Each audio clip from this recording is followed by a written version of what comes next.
ada sedikit titik hitam di bagian buah cabai, lalu kemudian terjadi pembusukan.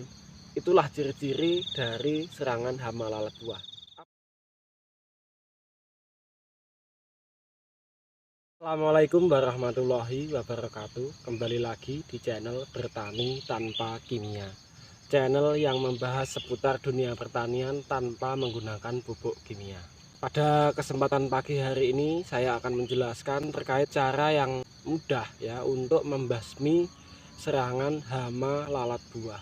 Banyak sekali dari teman-teman petani yang bercerita kepada saya bahwa mereka itu justru gagal di saat-saat terakhir, yaitu di mana cabai sudah mulai berbuah dan siap dipanen justru diserang oleh hama lalat buah, dan itu tentu saja menyebabkan kegagalan panen apabila tidak segera diatasi.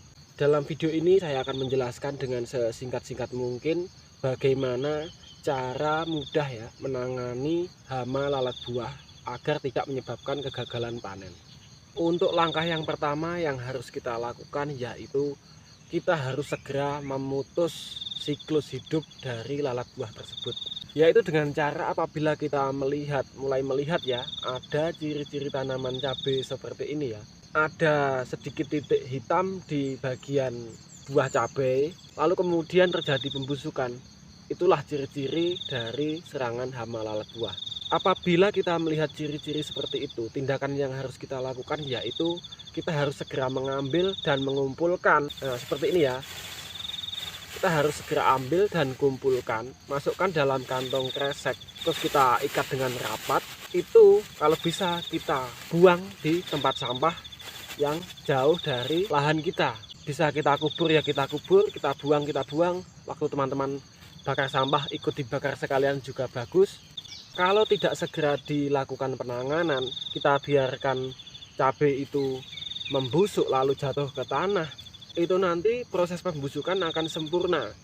Dan begitu proses pembusukan sempurna, maka di dalam cabai tersebut terdapat anakan lalat buah yang siap menjadi dewasa dan kemudian akan menyerang kembali di lahan kita. Nah, untuk langkah yang kedua, ini menurut saya ya sedikit menguntungkan kita juga ya, yaitu dengan cara menanam tanaman yang tidak disukai lalat buah namun sangat bermanfaat bagi kebutuhan dapur. Tanaman-tanaman yang tidak disukai oleh lalat buah itu yang aromanya menyengat. Misalnya saja tanaman serai, itu untuk kebutuhan dapur sangat penting ya. Tanaman kemangi, itu lalat buah tidak suka.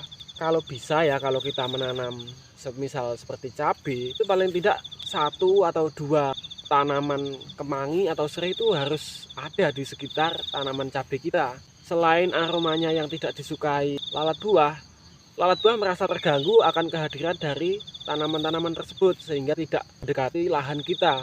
Selain itu, nantinya tanaman-tanaman tersebut tidak hanya untuk mengusir lalat buah, namun juga kita bisa ambil sebagai bahan dapur.